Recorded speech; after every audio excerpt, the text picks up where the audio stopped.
Death. Is this really the end? This is what you've been led to believe.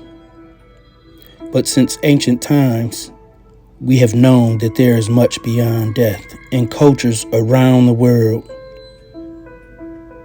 we see people of every color, every race, every nationality and ethnicity honoring their ancestors, paying respect to the dead in various ways. They find ways to honor the dead, mimic death,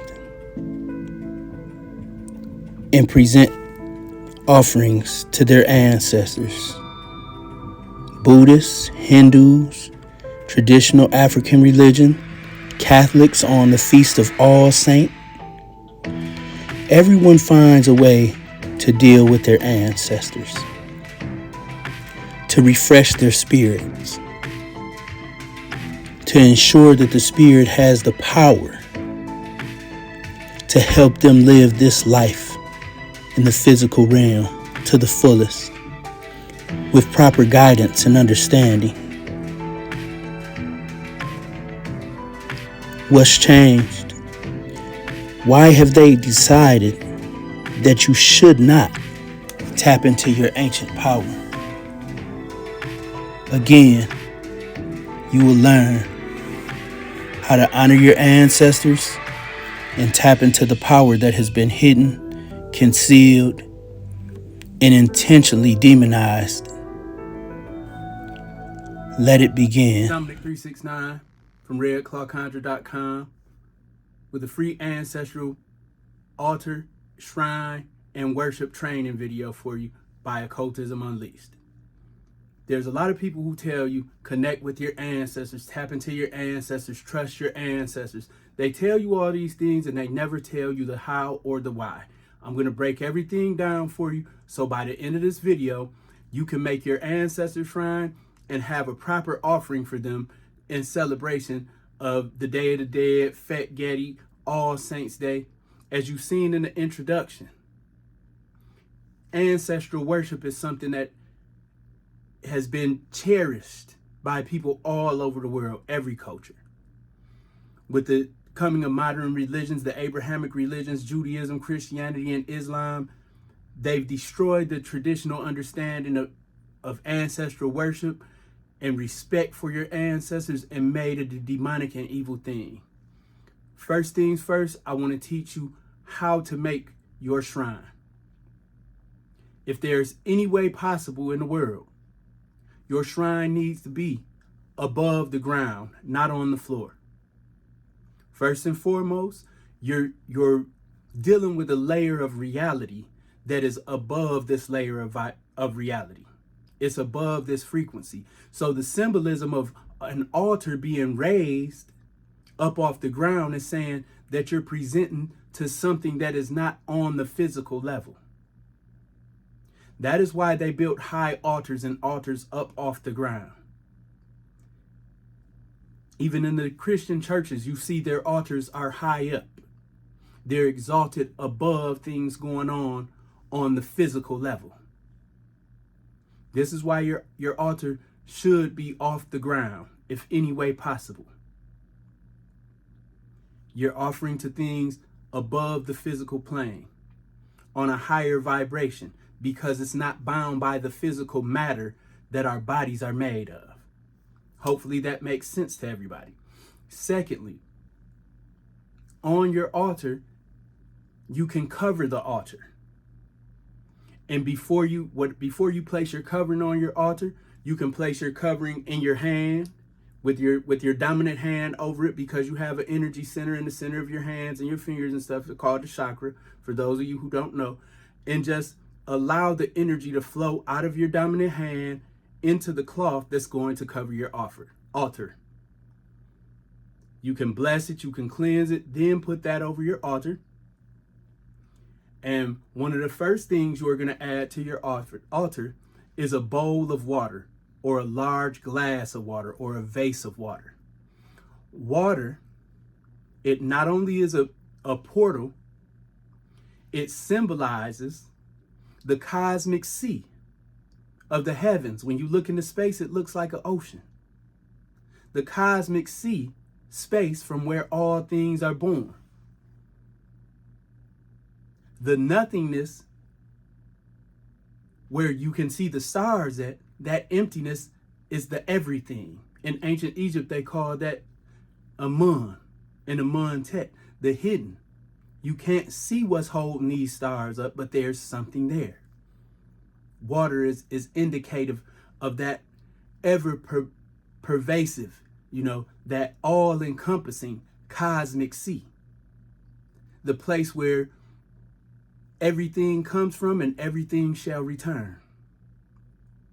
So having water on your altar symbolizes this and creates a symbolic portal for the spirits to come through, although they don't need one. If a spirit is totally aware, they don't need one, but you're creating a portal to specifically bring your ancestors through it. So when you place your vessel of water, you're going to place your hand over that vessel again. And in that water, you are going to, in that vessel and that water, you're going to, with your intentions, hands over that water, empower it so it only allows the ancestors who want to help you live and further your purpose to come through that portal. This is a form of a portal, and it's also a form of protection when you do it this way. Because not all of our ancestors are good. Your ancestors were child molesters or rapists or crackheads in the past. They're going to be the same thing in spirit. Because dealing with ancestors, you're dealing with their spirit, not their soul. The residual energy that was left and imprinted upon during their physical experience. The soul transcends back to that cosmic sea, but the soul also, because it's part of, God, everything. And when I say God, that's what I mean. Everything that exists. The universe. The soul goes back to where it came from. The universe. But that essence, that energetic imprint that it had when it was here on this physical plane still remains. So you're making a way for that energetic imprint to come through and aid and assist you. Because emotions are energy, it still has the same emotional energy, love, and affection that it had for you when it was alive. This is the reality of ancestors. It's the spirit form. The energetic spirit form that was connected to the body before the soul vacated. After the soul vacated, the spirit is left. They're two different things, the spirit and the soul. So then you move to your candles. Your candles are like a bat signal. They send out a beam of energy. You light them with intention. Everything you do on your ancestral shrine, it needs to be done with intention. When you light your candles, you light them with the intention of drawing your ancestors to you, to this sacred space that you created for them, so you guys can connect and you can learn and grow and heal through them and with their energetic help. When personalizing your ancestral shrine, you can add photos of your dead family members. You can even add photos of your dead heroes. If Malcolm X is an important ancestor to you, if, Chairman Mao was an important ancestor to you, if George Harrison from the Beatles was an important ancestor and paramount to some of the dynamics of your life and who you have become in life, you can add those energy forms in the way of photo to your ancestor shrine. Now, it's important that before you add images of people who aren't in your family to your ancestor shrine, that you make an intentional connection to them and state your intention for adding them to your shrine. In regards to your family, pardon me, you don't want to add everybody in your family to your ancestor shrine, because again, the people who are negative are still, their energy form of their spirit is still negative. You know, add the people who are really meaningful and were meaningful in your life. If you are adopted and don't know your ancestors, your adopted family is fine. And when you light your candles on your ancestral shrine, you can evoke them. You know, I call to all my ancestors, known and unknown, who seek to help me and empower me on my journey on this physical plane so I can serve my purpose. You have to be clear in your intention so you're not allowing adverse spirits that have ancestral connections to you, negative spirits that have ancestral connections to you, to be able to come through and access you. Because if they were negative in life, their spirit's negative, and they want to, you know, influence you so they can enjoy some of those things that they enjoyed while they were living. What are some of the animal symbols?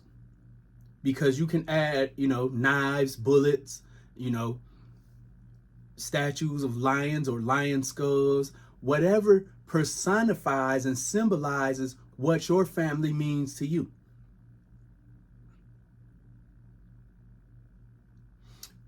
When building an ancestor shrine, it's important that you understand the symbolism. Everything has a symbolic meaning. So while building your shrine as a place of power, because a shrine isn't just a place where you go sit on your pity pot and beg for help. It's a place of personal transformation where you can go invoke power of your ancestors and power from the symbols that you have placed on your altar, and empowered your ancestors to work with you through. So some of the symbolic things that you're putting on the shrine are to give your ancestral spirits a vehicle for their power to work through. Money is always good, but there's more things that you need. If you need business savvy, you need to be giving them, you know, information and things like that that can help them get you the right information and connections drawn to you so you can be successful in business. If, you know, once your raised shrine is completed and has your ancestors' photos, the water, you know, the symbolic tools, and, you know, totem animals that you want to empower your spiritual tribe, that you set up a sacred place for them to come work with you and empower you, then you want to light your candles with that intention, as stated earlier. I call to all my ancestors, known and unknown. I call you to the sacred space to help heal, empower, and teach and guide me so I can, you know, live my life to the fullest of my purpose. You don't have to use those words verbatim, but it's important that you personalize an intention statement prior to lighting the candles on your altar. This way you're specific and you know what type of energy you want, you know what you're expecting from this space. The more you work at this space, the stronger it will become. So once your ancestor shrine is set up, you need to set a schedule every day, or once a week, or 3 times a week. But if you're just getting into ancestral worship, you need to sit with them at least 10 minutes every day in silence. Light them a candle. If their candle's already going, you know, sit there in silence every day and just listen and write down the information you receive. Write down the words, the images, the thoughts that come to you. It doesn't matter how silly they are. Don't dismiss them. I'm going to teach you an exercise right quick that helps you to really connect with your ancestors. A lot of people think that your spirit guides and ancestors aren't connected to you, and that's not the case. You're born with an ancestral spirit that comes and protects you, and you're born with several guides. The easiest way to connect to them is to close your eyes, take a few deep breaths, and relax. Once your body is relaxed and you feel free of tension, sit still, close your eyes, and be aware of the energy behind you. In your mind's eye, create a black screen behind you. And the ancestors that you wish to connect to, in your mind, call them forth one by one. And you will see things come out of that blackness that you envision behind you. The spirits and spirit guides, they kind of, if you watch The Matrix before, you'll see how they plugged into the back of their head. This is how your ancestors connect to you. They connect to you from the back of your head.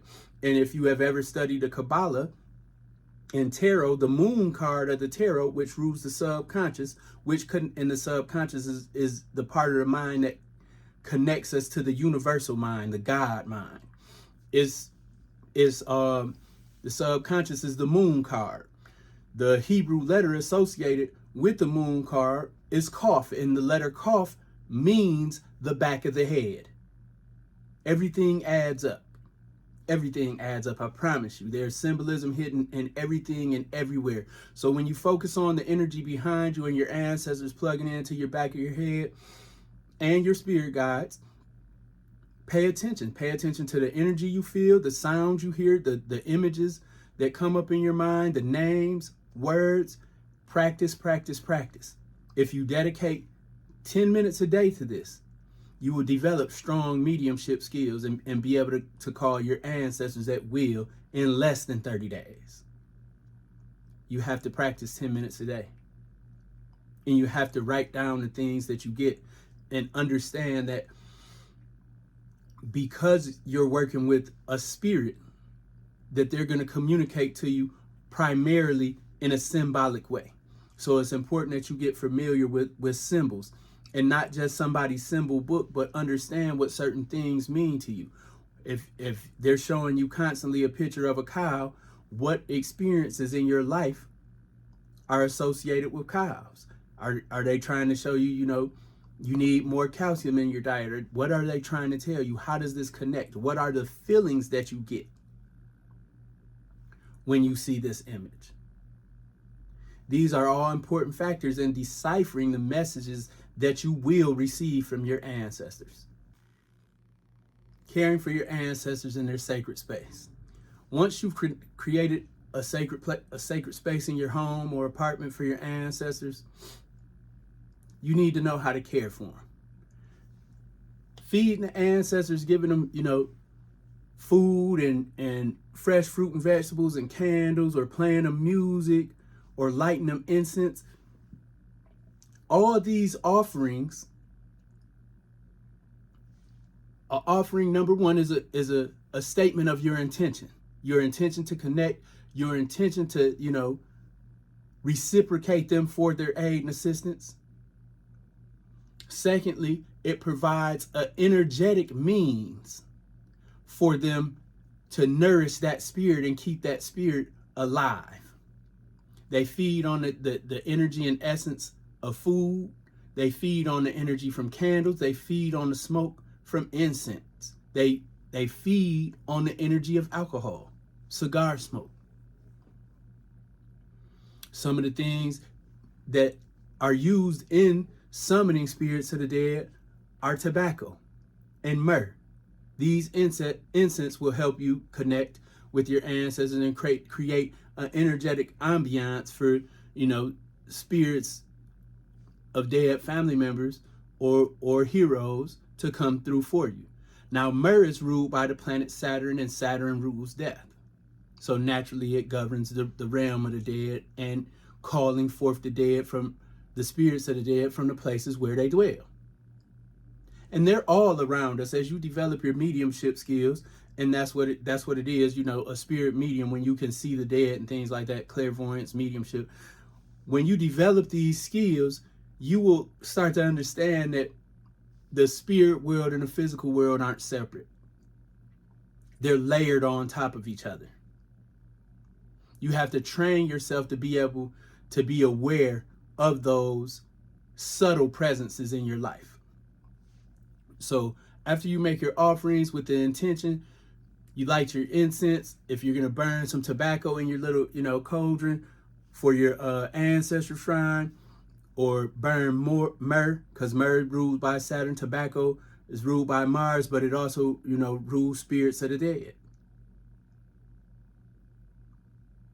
You can also use herbs that are sacred by the moon. And with this video, I've included a free download of herbs and incense and stuff like that to help you in making, connections to the astral and ancestral plane. You can connect to your ancestors at any time. You don't need a full moon. You don't need the Day of the Dead. I'm doing this because the Day of the Dead is a good start for people. It's a great start because this is a time when the veil between the physical world and the spiritual world are the thinnest. So this is a great time for you to tap in and really connect with your ancestors and learn to develop that relationship with the spiritual realm, the subtle realm, so you can become more aware of your personal spiritual existence and your personal spiritual power. Your ancestral shrine is a sacred space. Keep it clean. Keep the water changed. Don't allow flowers and food to rot on your shrine. Leave them there for a couple days and get rid of them. Cook the things that they like to eat in life. If your grandmother liked Pepsi, make sure you have Pepsi. If they like peppermint candies, make sure there's peppermint candies on your altar, but never allow food to rot or mold, food or flowers to rot, mold, or completely die on your shrine. You want to give your ancestors energy that builds up their spiritual life force and raises up their vibrations, not things that lowers their vibration and makes them weak. I hope that makes sense. Now that you've completed your ancestor shrine and you're just starting to practice making offerings to your ancestors, here's a simple divination system to help you understand and communicate with your ancestors. You can use 4 cowrie shells or you can use 4 coins. With the head side up of the coin, those are going to be yeses. The head sign down or the tails up, those are going to be no's. If there's the mouth side of the cowrie shell up, let me find the cowrie shell for you so I can show you exactly what I'm talking about.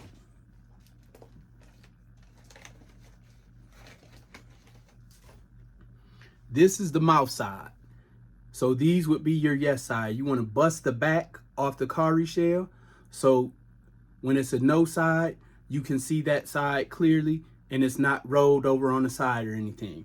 So when you make your ancestors offering, you just hold those in your hand, 4 of them or 4 coins in your hand. Ask, is there anything you would like to add to the offering? And prior to making the question, you want to list 3 or 4 things that you may want to add that they can ask for. So if there's 2 shells up and 2 shells down, or 2 heads up and 2 heads down, this is a yes. They want something else. Then you ask them, do you want pie? If it's 3 heads up or 3 heads down, that's a no. All 4 heads down or mouths of the cowrie shell down, that's a no. So 2 up, 2 down is a definite yes. 3 up, 1 down is an ask again. 4 heads up or 4 mouths open is a yes. 4 mouths down is a definite no. And 3 mouths closed or tails up is also a no. So ask them for the other things that they want and then accommodate them. But first, before you ask them if they need other things, ask them, is this offering acceptable? If you get 4 heads up or 4 cowrie shell mouths up, it's a yes. If you get 2 up, 2 down, that's a yes. If it's 3 down and 1 up, that's a no. If it's 3 heads, 1 tail, that's a no. If there's 4 down, 4 tails showing, that's a no.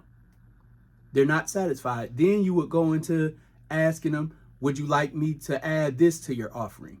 And then ask for a yes or a no. If you get a yes there, then give them that on their shrine and carry on with your day.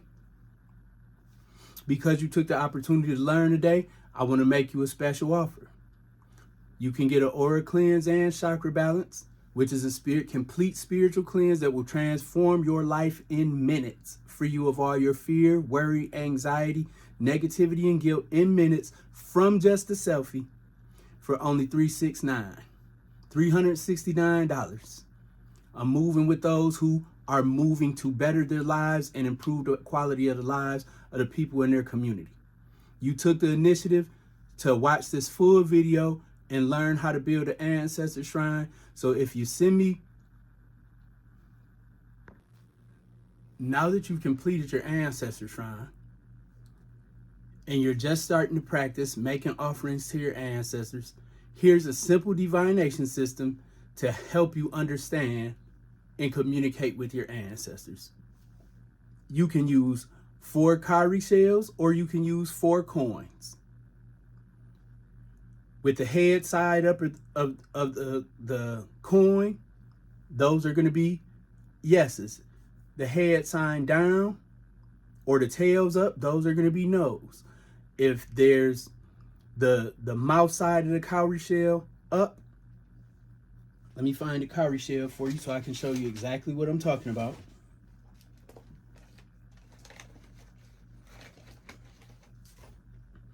This is the mouth side. So these would be your yes side. You want to bust the back off the cowrie shell. So when it's a no side, you can see that side clearly and it's not rolled over on the side or anything. So when you make your ancestors offering, you just hold those in your hand, 4 of them or 4 coins in your hand.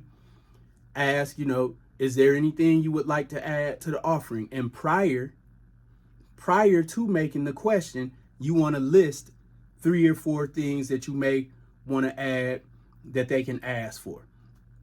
So if there's 2 shells up and 2 shells down, or 2 heads up and 2 heads down, this is a yes. They want something else. Then you ask them, do you want pie?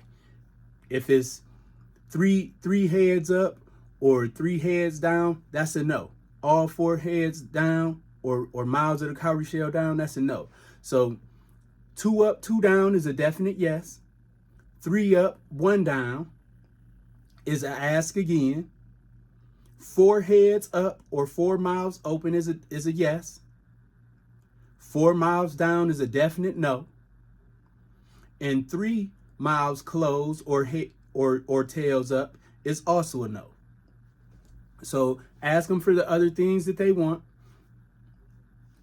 and then accommodate them.